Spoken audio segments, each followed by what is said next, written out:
اور اس وقت اسٹوڈیوز میں ہمیں جوائن کر چکے ہیں ڈاکٹر عبدالغفور راشد صاحب، ممبر اسلامی نظریاتی کونسل ہیں، بڑی پیاری شخصیت ہیں، ان کو بھی ویلکم کریں گے۔ سر السلام علیکم۔ وعلیکم السلام ورحمۃ اللہ سر وبرکاتہ۔ خیریت سے ہیں آپ؟ ٹھیک ہیں الحمدللہ، ماشاءاللہ؟ آپ سنائیں ٹھیک ہے؟ الحمدللہ، آپ کی دعائیں سر۔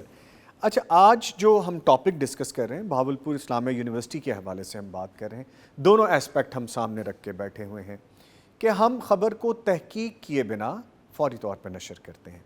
ایک تو پہلی بات ہے کہ جلد بازی کرتے ہیں، دوسری بات یہ ہے کہ اسلام ہمیں کیا تعلیمات دیتا ہے کہ ہم لوگوں کی ٹوہ میں نہ لگے رہیں، اور اگر کوئی خبر آئی ہے اس کی تحقیق کریں، پراپر طریقے سے اس کو انویسٹیگیٹ کرنے کے بعد پھر نشر کریں۔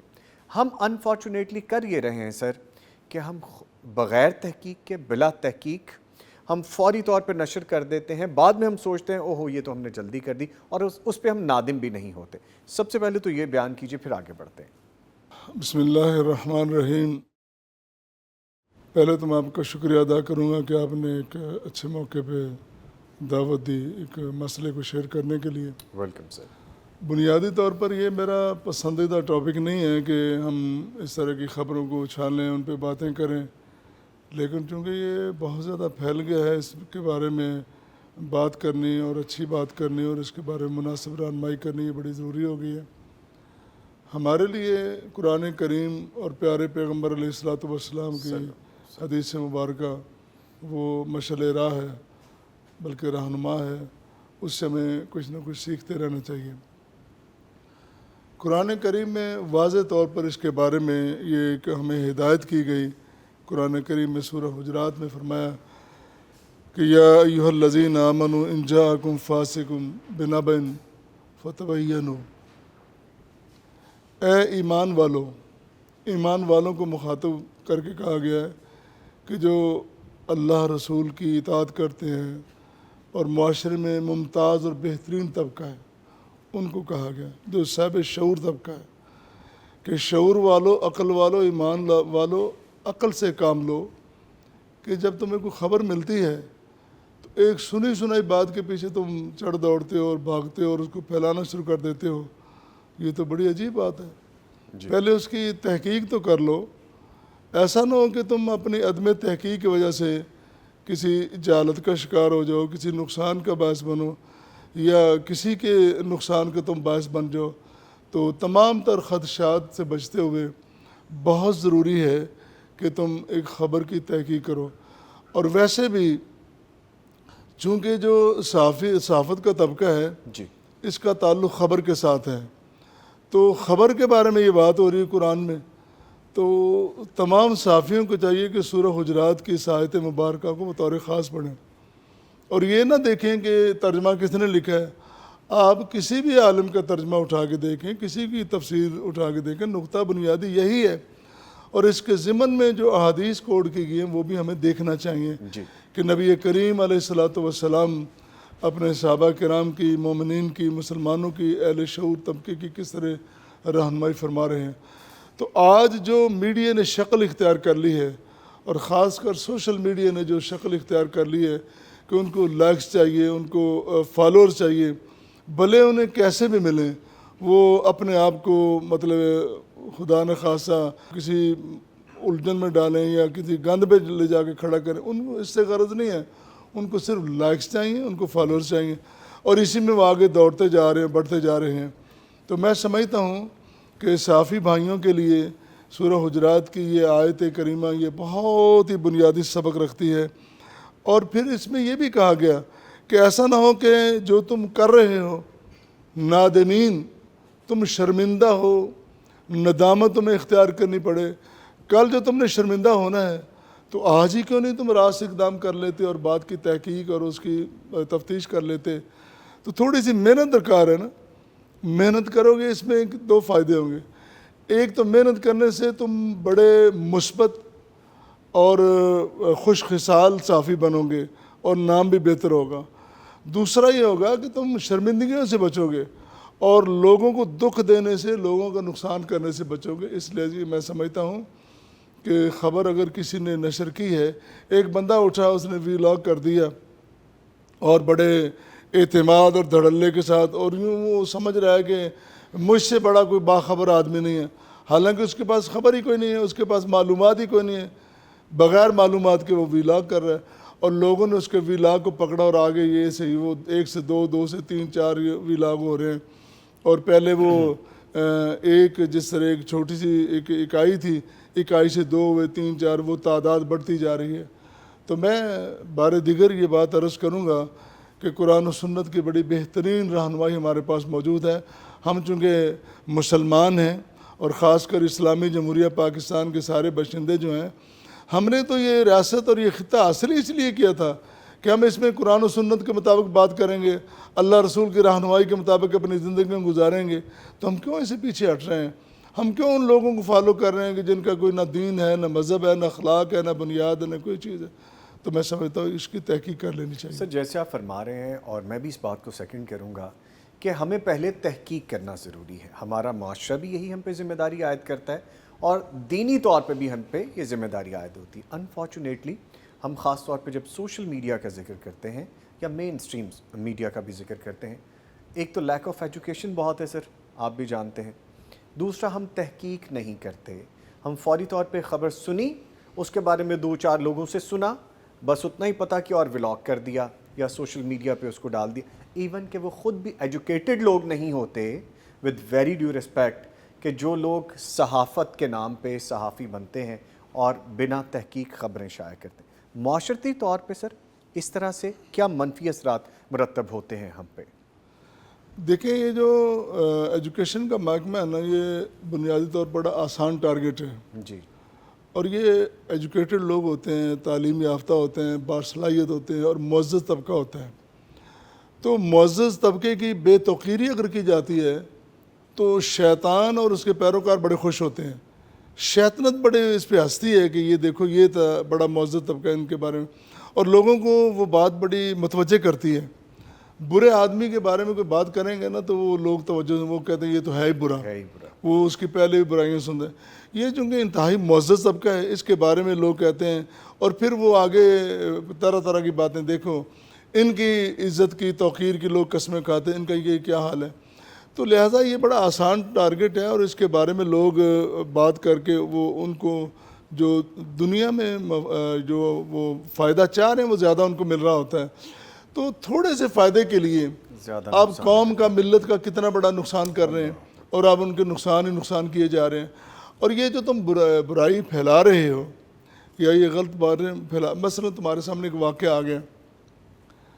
ہمیں اسلام نے یہ درس دیا ہے کہ اگر کوئی برائی کرتا ہے تم دیکھ لیتے تو اس کو چھپاؤ. یہ چھوٹی بات نہیں ہے، اتنی بڑی بات رسول کریم صلی اللہ علیہ وسلم نے فرمائی. من ستر مسلمن سترہ اللہ یوم القیامہ. آج تم دنیا میں اس کی پردہ داری کرو، کل قیامت کے دن اللہ تعالیٰ تمہاری خطاؤں کی، گناہوں کی پردہ داری کرے گا. کتنا بڑا رب کریم نے ہمیں وعدہ دیا ہے. اور ہمیں نہ قیامت یاد ہے، نہ خدا یاد، اور نہ اپنا انجام یاد ہے، اور نہ یہ فکر ہے کل کلا میرے ساتھ بھی یہ ہو سکتا ہے. ایک بات تو یہ ہے کہ برائی کو چھپانا چاہیے. بلکہ میں یہاں بھی یہ بھی عرض کروں گا کہ نبی کریم علیہ السلام کے دور میں ایک خاتون آتی ہے، وہ اعتراف جرم کرتی ہے. آپ منہ پھیر لیتے ہیں، پھر کرتی ہے، پھر منہ پھیر لیتے ہیں، پھر 4 دفعہ وہ جو کرتی ہے نا اعتراف جرم، پھر اس کے بعد وہ کہا جاتا ہے کہ وضع حمل کے بعد آنا، پھر بچے کو بڑا کر لینا، کھلانا. بڑا ایک طویل حدیث ہے. اس میں یہ سبق ملتا ہے کہ آپ پسند نہیں فرما رہے کہ اگر تم نے گناہ کر لیا تو گناہ کی تم اللہ سے توبہ کر لو. یہ موقع دے رہا ہے نا انسان کو، بجائے اس کے کہ اس کو اچھالا جائے، بجائے اس کے اس کو قابل گرفت بنایا جائے. گناہ ہوتا ہی وہ ہے، جرم تو ہوتا ہے نا جس سے معاشرہ متاثر ہوتا ہے. گناہ سے انسان خود اس کو پتہ ہوتا ہے کہ میں نے کیا گناہ کیا. تو بجائے اس کو بیان کرنے کے، اس کو لوگوں کو بتانے کے، تم اس کو اپنے تئیں رکھو اور اللہ تعالیٰ سے معاملہ کرو اور اپنی توبہ کر لو، اور انشاءاللہ وہ غفور ہے، غفار ہے، وہ معاف کرے گا. پھر دوسری بات یہ ہے کہ قرآن کریم میں اللہ نے فرمایا کہ لا یحب اللہ الجہر بالسوء. اللہ تعالیٰ پسند نہیں کرتا اس بات کو کہ برائی کو پھیلایا جائے، عام کیا جائے، ظاہر کیا جائے. الا من ظلم. اگر کسی پہ ظلم ہوا ہے، میں تھوڑی سی یہ بھی عرض کر دوں کہ تھوڑا سا وضاحت ہو جائے کہ جب آپ یہ فرما رہے ہیں، قرآن کریم بیان فرما رہے ہیں، تو ضمن میں ایک حدیث مبارکہ بھی ہے کہ ایک بندہ وہ آ جاتا ہے کہ اس پہ ظلم ہوتا ہے، زیادتی ہوتی ہے، تو وہ ساتھ تو یہ بھی ہے کہ عام نہیں کرنا، پھیلانا نہیں، بتانا نہیں، لیکن من ظلم جو مظلوم ہے اس کے لیے فرمایا کہ تم ایسے کرو، جاؤ اور جا کے نا اپنے گھر کا سامان باہر رکھو۔ وہ گیا، اس نے ایسا ہی کیا، سامان اٹھا کے باہر رکھ رہا ہے۔ ساتھ والے محلے والے گلی والے پوچھ رہے ہیں کیا ہوا بھی، کیا سامان کیوں اٹھا رہے؟ کہتے میرے ساتھ فلاں بندے نے زیادتی کی ہے، اس ظالم نے میرے اوپر ظلم کیا ہے، تو میں چونکہ اس سے بدلہ نہیں لے سکتا، اس کا مقابلہ نہیں کر سکتا، میں اتنا ہی کر سکتا ہوں کہ سامان اٹھا کے۔ جب ظالم کو پتہ چلا، وہ آیا، اس نے دیکھا کہ میری تو ہوا خراب ہو رہی ہے، میری فضا خراب ہو رہی ہے، لوگوں میں بدنام ہو رہا ہوں۔ وہ آیا، اس نے باقاعدہ معذرت کی اور ساتھ اس نے سامان اٹھا کے اندر رکھا، بھائی ایسا کرو۔ ایک یہ بھی طریقہ، لیکن یہ ایک آپشن اس کے لیے رکھا گیا جو انتہائی مظلوم آدمی ہے۔ لوگوں کو نہیں کہا کہ تم اس کے بارے میں اس کی فضا خراب کرو، اڑاؤ، اس کی خبر لے جس کے کے ساتھ زیادتی ہوئی ہے اس کو یہ آپشن دیا گیا، اس کو آپشن دیا گیا کہ تم اس طرح اپنی بچت حاصل کر سکتے۔ تو جو نظام اسلام ہے، جو نظام الہی ہے، جو نظام نبوی ہے صلی اللہ علیہ وسلم، وہ تو ہمیں یہ رہنمائی کر رہا ہے کہ ہم برائی کو پھیلائیں نہیں، نشر نہیں کریں۔ ہاں، اگر یہ بہاولپور یونیورسٹی والا واقعہ کو ہوا ہے، اگر تمہیں پتہ چلا ہے کہ فلاں فلاں بندہ اس میں نا اس کے ساتھ زیادتی ہوئی ہے، اگر تم کر سکتے ہو اس کے ساتھ جا کے کھڑے ہو جاؤ، اس کو انصاف دلاؤ، اس مظلوم کو انصاف دلاؤ، پھر تو بات ہوئی نا۔ تم اس کو انصاف نہیں دلا رہے، تم چسکے لے رہے ہو، تم شہرت حاصل کر رہے ہو، تم چند ٹکے اور ٹکڑے حاصل کر رہے ہو کہ تمہارا وی لاگ چلے گا، تمہارا ٹک ٹاک چلے گا، تمہارے یہ لائکس اور یہ فالوز بڑھیں گے اور تمہیں پیسے ملیں گے۔ تم تو انتہائی خود غرض اور کمینگی پہ اترے ہوئے معذرت کے ساتھ۔ آپ کی بات کو تقویت ملتی ہے، یہاں پہ یہ بات بھی ایڈ کر لیجئے کہ بے حیائی کا ارتکاب کرنا، اس کا مرتکب ہونا، اور پھر اس پر مبنی جو مواد کی اشاعت ہے، اسلامی تعلیمات کیا کہتی ہیں اس کے بارے میں، حکم کیا ہے؟ کیونکہ آپ دیکھتے ہیں ویڈیوز سامنے آئی ہیں، وہ ایک علیحدہ ٹاپک ہے کہ وہ ان ویڈیوز کی صداقت ہے یا نہیں، تصویریں سامنے آئی ہیں، ٹیکسٹ سامنے آئے ہیں، ان خواتین کو سامنے دکھا دیا گیا ہے پکچرز میں۔ سر، یہ چیزیں سامنے رکھنا، اسلام اس بارے میں کیا کہتا ہے؟ میں اس طرح بعد میں آتا ہوں، یہ الزام لگانے والی جو بات ہے، جی جی، اس سے پہلے میں ایک معروف آیت کریمہ وہ آپ کے سامنے رکھوں گا۔ قرآن میں کہتا ہے کہ تعاونوا علی البر والتقوی ولا تعاونوا علی الاثم والعدوان، کہ لوگوں تم، بلکہ مومنو تم نیکی میں اور تقوی میں ایک دوسرے کا تعاون کرو، جی، بر اور تقوی۔ اس کے مقابلے میں کہا گیا کہ اسم اور عدوان، بر کے مقابلے میں اسم ہے، یعنی نیکی کے مقابلے میں گناہ، اور تقوی کے مقابلے میں عدوان ہے۔ یعنی عدوان زیادتی وہی کرتا ہے جس کو خوف خدا نہیں ہوتا۔ یہ بڑی خوبصورت بات، ترتیب کتنی پیاری ہے، ربط ملتا ہے اس کا، ربط ملتا ہے کہ عدوان زیادتی وہی کرے گا جس کے دل میں خوف خدا نہیں ہوگا، جس کو انسانیت سے پیار نہیں ہوگا وہی کرے گا۔ ظالم آدمی ایسا کم کرے گا، ایک بات۔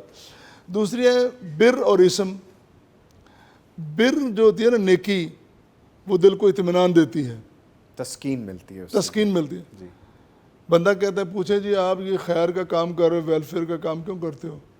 یار میرے دل کو سکون ملتا ہے جی، جب میں دیکھتا ہوں نا میرے سامنے کوئی ایسا بندہ بے وسائل ہے، بے نوا، بے صدا ہے، میں اس کے ساتھ جا کھڑا ہوتا ہوں، میرے دل کو سکون اور قرار ملتا ہے۔ نیکی ہے یہ، اور اسم جو گناہ ہے اس کی تعریف یہ فرمائی کہ ماہا کا فی صدرے کا، تیرے دل میں کھٹکتا ہے، تیرے دل میں محسوس ہوتا ہے کہ میں غلط کر رہا ہوں۔ بڑا پیروں پہ کھڑا ہو کر ظالم آمر آدمی لوگوں پہ ظلم کرتا ہے، لیکن اس کا اندر گواہی دے رہا ہوتا ہے میں ظلم کر رہا ہوں اور کل کو مجھے بھگتنا پڑے گا۔ اس لیے ایسا کام کرنے والوں کو یہ توازن اور میزان بھی اپنے سامنے رکھنا چاہیے کہ اللہ تعالیٰ نے کون سا میزان ہمیں دیا ہے۔ وہ کہتا ہے کہ نیکی اپناؤ، خوف خدا پیدا کرو، گناہوں سے بچو اور زیادتیاں نہ کرو. ایک بات. دوسری بات جو آپ نے فرمائی ہے کہ الزام لگانا. جی الزام لگانا ان کے بارے میں, الزام کے بارے میں قرآن نے ہمیں جو رہنمائی کی ہے کہ جو لوگ محسنات, معصوم, نیک بیویوں پہ, عورتوں پہ الزام لگاتے ہیں, پھر ان کے پاس اس بات کا کوئی ثبوت اور گواہ بھی نہیں ہے, بلکہ 4 گواہ چاہیے کسی پہ بات الزام لگانے کے لیے کہ یہ بات اس میں موجود ہے. اگر 4 گواہ موجود نہیں ہیں تو پھر قرآن نے کہا کہ ان کو الزام لگانے والوں کو پکڑو اور 80 کوڑے مارو. اور یہ نظام, یہ لبرلزم, یہ جو موم بتی مافیا ہے, یہ جو ہر وقت اسلام کے درپے رہتے ہیں کہ حدود کی بات کرتے ہیں, سزاؤں کی بات کرتے ہیں, ذرا کر کے تو دیکھو. کسی ایک جھوٹے صحافی کو اس کی جھوٹی خبر پہ کوڑے مار کے دیکھو, پھر دیکھتے ہیں کس طرح کوئی جھوٹا کام کرتا ہے. یہ تو بڑی خوبصورت بات ہے. سزا, اسلام میں جو سزائیں رکھی گئی ہیں وہ سزا برائے سزا نہیں ہے. وہ یہ نہیں ہے کہ لوگوں کو ہم نے سزائیں دینی اور ان کو تکلیف, بلکہ معاشرے میں صفائی کرنی ہے, معاشرے کو بچانا ہے. آج جو صورتحال ہے ایک ادارے کی نہیں, سب اداروں میں ایسا ہی ہے کہ جس کا کوئی کام نہیں بنتا. مثلا ایسا بھی ہو سکتا ہے کہ جو یونیورسٹی کا سربراہ ہے اس کے پاس کوئی کام گیا ہو, یا پیچھے کو لائن میں کھڑا ہو کہ میں نے اس جگہ پہ آنا ہے. میں ایک خدشے ایک بات, جی دونوں پہلو دیکھ رہے ہیں. میں ایک بات کر رہا ہوں, میں یہ نہیں کہہ رہا کہ ایسا ہے, میں ایک تصور نظریہ پیش کر رہا ہوں. اگر ایسا ہو کہ وہ کوئی اس کی جگہ پہ آنا چاہتا ہے تو پھر وہ اپنے لیے کوئی غلط راستہ اختیار کرنا برا نہیں سمجھ, وہ کہتا ہے ٹھیک ہے ہو کر کرو کہ مجھے آنا چاہیے, جیسے بھی ہو میں سیٹ پہ پہنچوں, اور بھول جاتا ہے کہ کل کلا یہ میرے ساتھ بھی ایسا ہو سکتا ہے. یہ بھی امکان موجود ہے. ایک تو یہ بھی ہے, کوئی پھر یونیورسٹی کے اندر پھر باہر بھی کو ہو سکتا ہے کہ کوئی اپنے آپ کو بڑا فن خان کو سمجھتا ہے, کوئی کام سے گیا ہو, انہوں کو نہیں جی میں نہیں کر سکتا, میں میرٹ پہ یہ کام کروں گا. تو وہ کہے اچھا میں تیرے میرٹ کو بھی دیکھ لوں گا اور تجھے بھی دیکھ لوں گا. تو کوئی مشکل ہی نہیں ہے. ہمارے معاشرے بھی نہیں ہو رہا. کتنے اشرافیہ ہیں, کتنے معززین ہیں کہ تھانوں تپانوں میں جا کے ان کے خلاف ایک کوئی خاتون اٹھاتے ہیں, اس کو 500,000 روپے دیا, اس کو اس کے خلاف گواہی دلوا دی کہ اس نے ہیرسمنٹ کی ہے میرے ساتھ, اور وہ اس کے لیے تیار ہو یہ بھی جاتا معاشرے کا ڈر میں. اور یہ ایک ہمارا یہ بھی امکان موجود ہے. تو میں سمجھتا ہوں کہ ہمیں الزام تراشی اس سے بالکل بچنا چاہیے, ہمیں قطعاً اس کی اور پھر ان کو کہا گیا کہ محسنات غافلات, وہ خواتین جو نیک ہیں, معصوم ہیں اور غافل, ان کو تو پتہ ہی نہیں کہ کیا ہو رہا ہے. یہاں ایک بات یہ بھی ہے, ایک بیچاری بچی یا کوئی خاتون, ہماری بیٹی, ہماری بہن بے خیالی میں کسی اپنے کام میں لگی ہوئی ہے, اس کو خبر ہی نہیں ہے, وہ پوری طرح وہ اپنے مطلب پوری تیاری لباس میں کہ کہیں اس کی کمی رہ گئی, دیکھنے والا شاطر اور ظالم دیکھتا ہے اس کی کوئی فوٹو بنا لیتا ہے. اس کو تصور بھی نہیں ہے کہ میرے ساتھ ایسا بھی ہو سکتا ہے. وہ کہیں وضو کر رہی ہے, کوئی واش روم میں ہے یا کسی کچن میں ہے, تو اس کی ایسا. اور کتنی یہاں پہ ہمارے سوشل میڈیا پہ ایسی پکچرز اور ایسی ویڈیوز چلتی ہیں. اسی لیے کہا کہ محسنات غافلات, ان پر الزام لگانے والا, ان کے لیے اتنی بڑی سزا ہے. ٹھیک. اچھا سر, جیسے آپ فرما رہے تھے نا, یہ اسپیکٹ بھی ہے کہ فیکلٹی جو ہے وہاں پہ اس وقت جاب کی ایکسپینشن کے حوالے سے وہ وہاں پہ اپلائی کر چکے تھے, تو یہ بھی ایک معاملہ ہے جس پہ بحث ہو رہی ہے آلریڈی. تو وہ آپ کی بات کو تقویت ملتی ہے کہ اس نے کہا اچھا ایکسپینشن کا معاملہ, ہم تمہاری ایکسپینشن رکوا سکتے ہیں. ہم اس خبر کی فیور میں بات نہیں کر رہے, ہم کسی کی بھی فیور میں بات نہیں کر رہے, ہم دونوں حقائق کو سامنے رکھنے کی کوشش کر رہے ہیں, اور اسلام کا جو نظریہ ہے وہ بھی سامنے رکھنے کی کوشش کریں کہ ہم پہ ذمہ داری کیا عائد ہوتی ہے. دونوں اسپیکٹ سامنے آنے چاہیے. آپ سے جیسے بھی بات ہو رہی ہے, جو بے حیائی کی چیزیں ہیں, جو ارتکاب کی میں آپ سے ذکر کر رہا تھا, ان پہ مبنی مواد, اس کو پھیلانا, آپ کے سامنے کوئی چیز آ گئی, آپ نے اسے ڈیلیٹ کر دی, انٹینشنلی اس چیز کو کسی چیز سے نسبت جوڑنا, جیسے اس خبر کے حوالے سے بات کریں, اور پھر اس کو پھیلانا, سوسائٹی میں آگے تک لے کے جانا, اس کے بارے میں اسلام کیا کہتا ہے, اس کی کیا سزا ہے؟ دیکھو یہ جو برائی ہے اور گناہ ہے نا، اس کی بھی کئی کیٹیگریز ہیں. جی مثلا ایک خطا، ایک اسم، ایک جناح، سو، کتنے الفاظ اس کے لیے استعمال ہوئے ہیں. ہم کہتے ہیں اس کی خطائیں بہت ہیں، یہ کام کرے گا تو اللہ تعالیٰ ساری خطائیں معاف کر دے گا. خطا بیسیکلی وہ ہوتا ہے خطاً، اس میں بندے کا ارادہ نہیں ہوتا ہے، وہ ہو جاتا ہے، غلطی ہو گئی، ارادہ نہیں تھا، ہو گئی.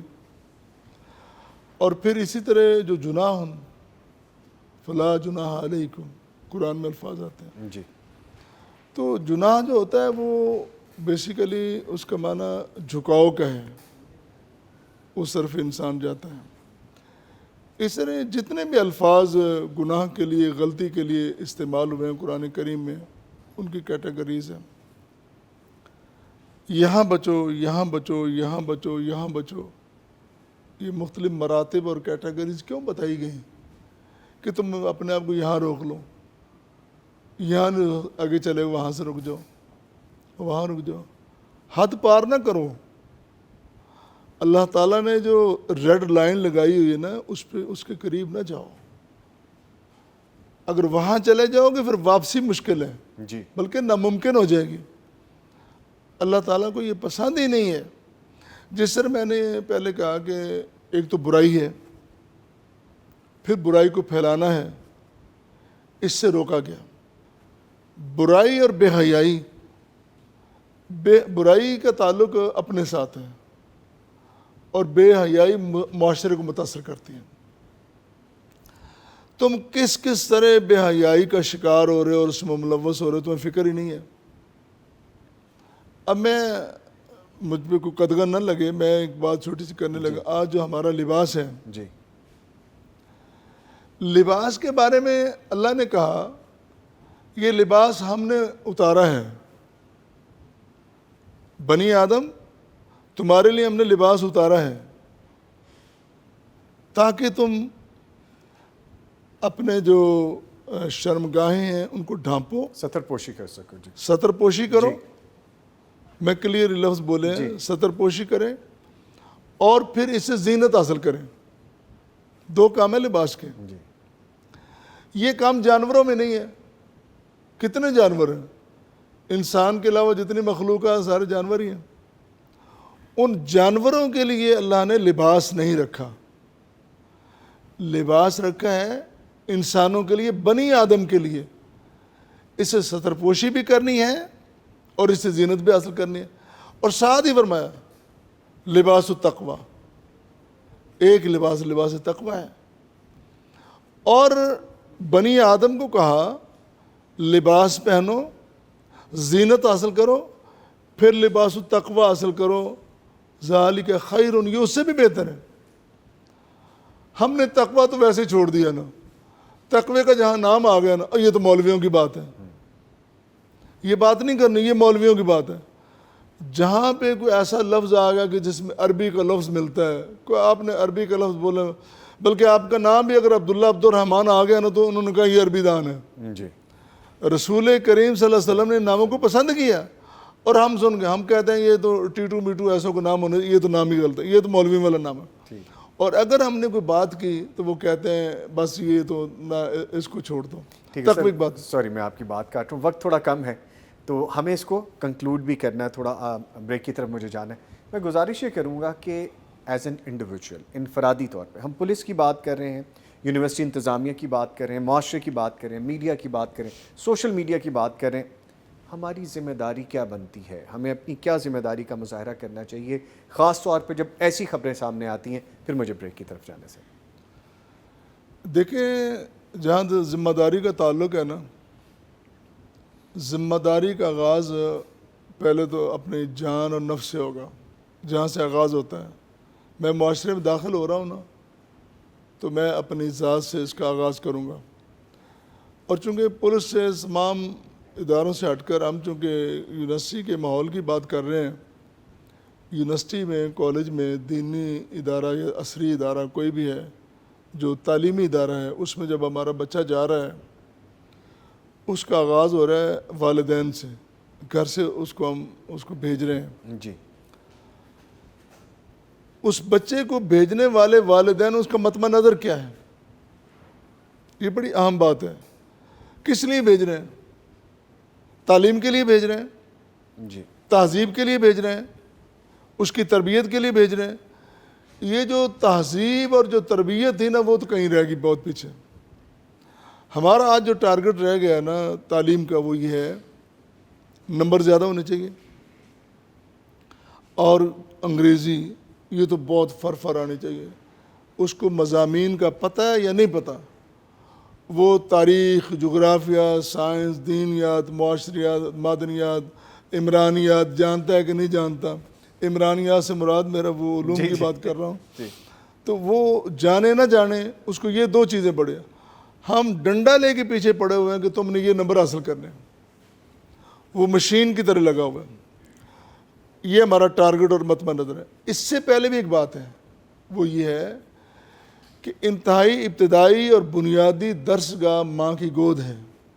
ماں نے اس کو کیا سمجھایا، ماں نے بچے کو کیا دیا، باپ نے کیا دیا.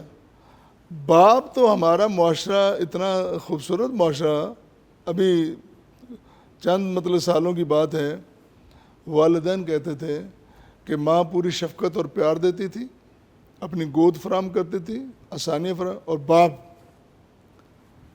کھانے کو سونے کا نوالا اور دیکھتا شیر کی آنکھ سے.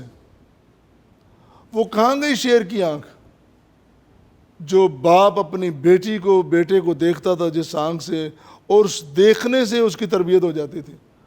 کیا آج جب بیٹی بہن جب باہر معاشرے میں جاتی ہے، جس طرح جا رہی ہے، جی جن حالات میں جا رہی ہے کہ والدین اپنی ذمہ داری پوری کر، میں سمجھتا ہوں اس بات میں زیادہ زور دے رہا ہوں، سب سے بڑی ذمہ داری والدین کی ذمہ داری ہے. اس کے بعد جب تعلیمی ادارے میں چلا گیا تو بچے اپنے ٹیچر کو آئیڈیلائز کرتے ہیں. میرا چونکہ اس تعلق رہا ہے، بچے دیکھتے ہیں کہ ہمارا ٹیچر کپڑے کیسے پہنتا ہے، اس کی گفتگو کیسی ہے، یہ سخت مزاج ہے، نرم مزاج ہے، یہ کمپنی مجلس کرتا ہے، یہ کونسلنگ کر سکتا ہے، یہ لوگوں کے مسائل سنتا ہے. آئیڈیلائز کرتے ہیں اس کو آئیڈیلائز کرتے ہیں. اور چند ایک پروفیسر یا ٹیچرز ہوتے ہیں جن کا ذکر ہوتا ہے جی فلاں بہت اچھا، باقی سارے نارمل سا کام ہوتا ہے. برا نہیں میں ان کو کہہ رہا ہوں، ویسے نارملی وہ ہوتا ہے، چھوڑیں جی فلاں بندہ اس ڈپارٹمنٹ میں بیٹھا ہے، چلو اس کے ساتھ بیٹھتے ہیں، تھوڑی سی باتیں بھی ہو جائیں گی، چائے وائے بھی ہو جائے گی، وہ بڑے اچھے میزبان بھی اچھے ہیں. تو والدین کے بعد دوسری درس کا اساتذہ کی. اساتذہ کو بھی چاہیے کہ اپنی پوری ذمہ داری ادا کریں. ٹھیک ہے ہمارے اداروں میں بڑی کرپشن ہے، کم از کم جب آپ سے بچہ پڑھ کے جاتا ہے کسی کالج سے، کسی یونیورسٹی سے، کسی ڈپارٹمنٹ میں جاتا، چند سال تو لگے اس کو بہکنے کے لیے، کچھ چند سال تو آپ کی اس کی تعلیم تو کا اثر کردار ہونا سازی ہو اس کی. بالکل ایسی آپ کردار سازی کریں کہ وہ بہکتے کچھ اس کو عرصہ لگے. چلے جائے کہ آپ یہیں سے اس کو بہکا کے چلائیں کہ نہیں ان کا یہ کر دینا وہ کر دینا، اور بچہ یہ ذہن لے کے جائے کہ میں تو تب کامیاب ہوں گا جب میں یہ وسائل حاصل کر لوں گا. تو میں سمجھتا ہوں کہ ہر ڈپارٹمنٹ کو، ہر منزل کے ذمہ داروں کو اپنی ذمہ داری بخوبی انجام دینی چاہیے. بہت شکریہ سر. میں اس کے ساتھ ہی بہت شکریہ ادا کروں گا ڈاکٹر عبدالغفور راشد صاحب، ممبر اسلامی نظریاتی کونسل. سر آپ تشریف لائے، آپ کے آنے کا بہت شکریہ.